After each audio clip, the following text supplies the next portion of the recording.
사랑의 하나님, 제가 말씀을 읽게 해주셔서 감사해요. 나의 머리로 이해하는 것이 아니라 성령님께서 도와주셔서 하나님의 말씀을 정확하게 깨닫고 힘을 듬뿍 얻게 해주세요.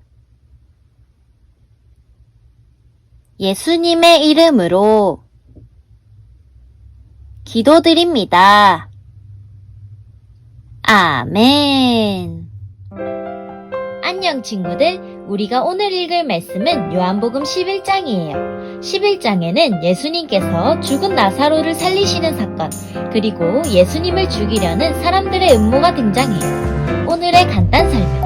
첫 번째, 베다니. 베다니는 가난한 자의 집, 푸른 과일의 집이란 뜻을 가진 마을로 예루살렘에서 3km 정도 떨어진 곳에 위치한 작은 마을이었어요. 나사로, 마르다, 마리아 남매가 살았던 곳으로 오늘 등장하게 돼요. 두 번째, 사내들인. 함께 불러앉는다는 뜻을 가진 사내들인은 지난번 요한복음 2, 3장에서 설명해준 공의회예요. 모세가 임명한 70인의 장로회에서 출발이 되었어요. 대제사장이 의장, 회의 대표이고 회원들은 바리새인, 사두개인, 서기관, 장로 등 백성의 대표들로 이루어져 있었어요. 율법에 따라 70명, 의장까지 71명의 사람들이 모였어요. 주로 율법을 해석하고 종교 재판을 하며 성전의 안정과 질서를 유지하는 문제들을 다루었어요. 안식일과 절기를 제외하고 매일 열렸는데 해가 뜨고 질 때까지만 진행되고 밤에는 열리지 않는 것이 규칙이었어요. 그리고 사형을 하게 되는 죄수에게는 다시 재판하는 재심과 회개할 기회도 주어졌는데 예수님의 재판은 안식일 예비일에 진행되었고 한밤중에 진행되었고 재심이 없었다는 점에서 당시 공의의 법에도 어긋나는 불법 중의 불법 재판이었음을 알 수 있어요. 앞으로 등장하게 될 사건들의 중요한 배경이니 기억해 두세요. 그럼 말씀 속으로 출발! 나사로라고 하는 사람이 병이 들었습니다. 나사로는 마리아와 마리아의 언니 마르다와 함께 베다니라는 마을 사람이었습니다. 마리아는 주님께 향유를 붓고 자기의 머리카락으로 주님의 발을 씻어주었던 바로 그 여인입니다. 마리아의 오빠 나사로가 병이 든 것입니다. 나사로의 여동생 마리아와 마르다는 예수님께 사람을 보내 주님께서 사랑하시는 이가 병이 들었습니다. 라고 전했습니다. 예수님께서 이 말을 듣고 말씀하셨습니다. 이 병은 죽게 될 병이 아니라 하나님의 영광을 위한 것이다. 이 병으로 말미암아 하나님의 아들이 영광을 얻을 것이다. 예수님께서는 마르다와 마리아 그리고 오빠 나사로를 사랑하셨습니다. 하지만 예수님께서는 나사로가 병들었다는 말을 듣고도 지금 계신 곳에서 이틀을 더 지내셨습니다.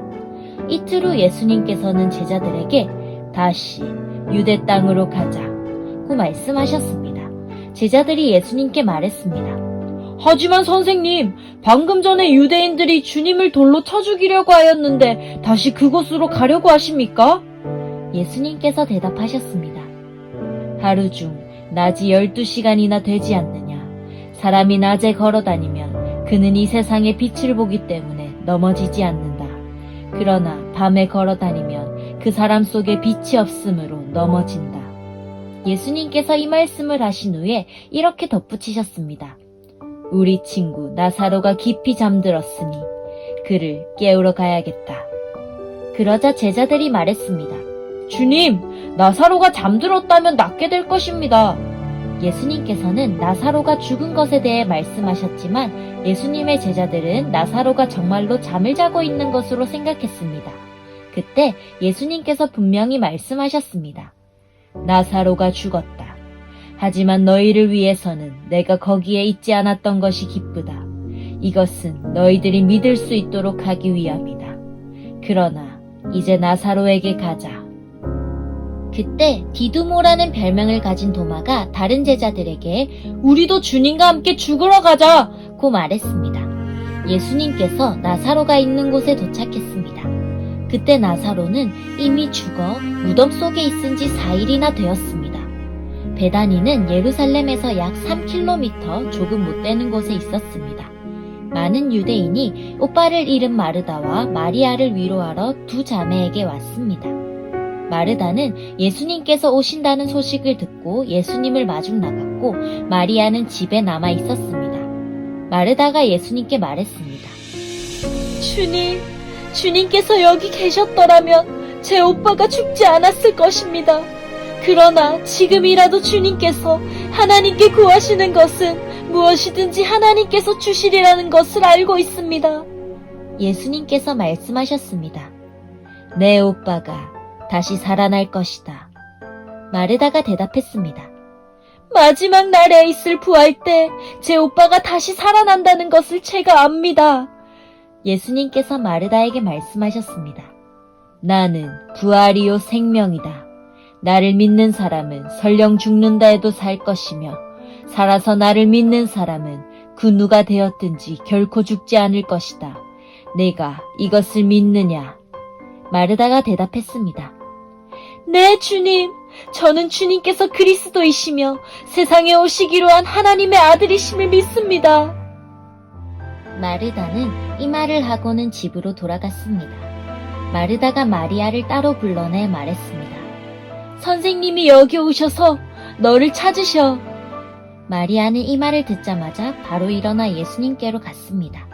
예수님께서는 마을로 들어오지 않으시고 그때까지 줄곧 마르다를 만났던 곳에 계셨습니다.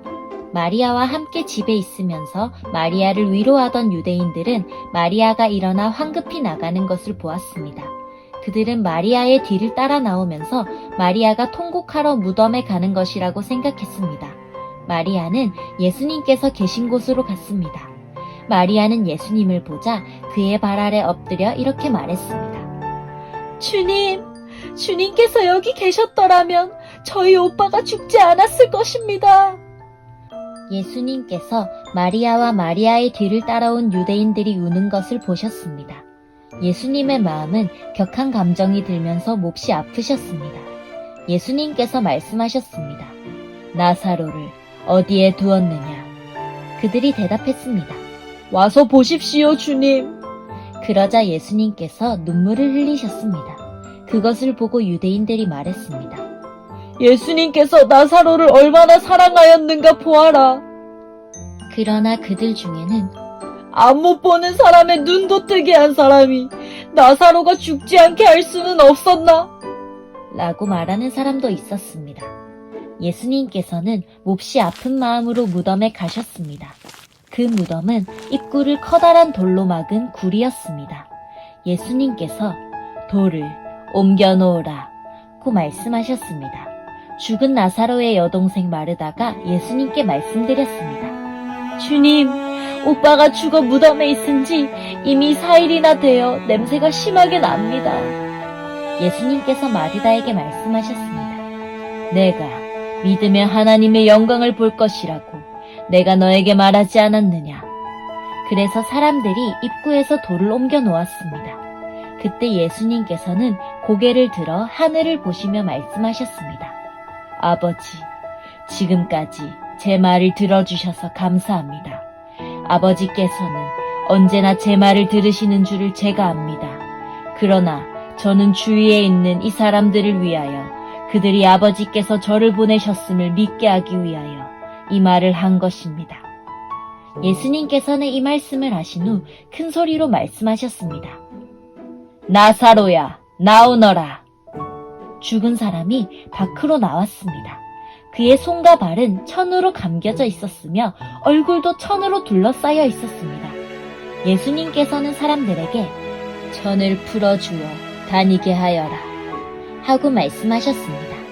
마리아에게 조문하러 왔던 유대인들은 예수님께서 하신 일을 보고는 그분을 믿었습니다. 그러나 그들 중 어떤 유대인들은 바리새인들에게 가서 예수님께서 하신 일을 일러 바쳤습니다. 그러자 대제사장들과 바리새인들은 사내들인을 열어 의견을 물었습니다. 어떻게 하면 좋겠습니까? 이 사람은 많은 표적을 행하고 있습니다. 만일 우리가 이 사람이 하는 대로 계속 내버려 둔다면 모든 사람이 그를 믿을 것입니다. 그러면 로마 사람들이 와서 우리 땅과 민족을 모두 빼앗아 버릴 것입니다. 그들 중에 가야바라는 한 사람이 있었습니다. 가야바는 그 해의 대제사장이었습니다. 가야바가 이렇게 말했습니다. 여러분들은 아무것도 모르시는군요. 민족 전체가 멸망당하는 것보다는 한 사람이 백성을 위하여 죽는 것이 더 낫다는 사실을 깨닫지 못하십니까? 이 말은 가야바가 스스로 한 말이 아니었습니다. 그는 그 해의 대제사장이었으므로 예수님께서 유대민족을 위해 죽게 될 것을 예언한 것이었습니다. 가야바는 예수님께서 유대민족만이 아니라 사방에 흩어져 있는 하나님의 자녀들을 하나로 만들기 위해 죽으실 것을 예언한 것입니다. 그날 이후 유대의 지도자들은 예수님을 죽일 계획을 세우기 시작했습니다. 예수님께서는 더 이상 유대인들이 있는 곳에 공공연히 다니지 않으셨습니다. 예수님께서는 그곳을 떠나 광야 근처에 있는 에브라임이라는 마을로 가서 제자들과 함께 거기서 지내셨습니다. 유대인의 명절인 유월절이 가까이 다가왔습니다. 유월절이 되기도 전에 많은 사람들이 자신을 깨끗하게 하기 위해 시골에서 예루살렘으로 올라왔습니다. 사람들은 부지런히 예수님을 찾았습니다. 그들은 성전뜰에 서서 서로 물었습니다. 당신들 생각은 어떻소? 그분이 명절에 안 오시지는 않겠지요? 그러나 대제사장들과 바리새인들은 누구든지 예수님께서 계신 곳을 알기만 하면 반드시 자기들에게 알려야 한다고 명령을 내렸습니다. 그것은 예수님을 체포하기 위해서였습니다. 짜잔! 여기까지가 요한복음 11장이에요. 우리 친구들 꿀단지 맛있게 먹었나요? 오늘도 잘 들어줘서 고마워요. 우리 친구들이 하나님의 말씀을 열심히 먹었으니까 하나님과 더욱더 가까워질 수 있길 간절히 소망해요. 그럼 안녕!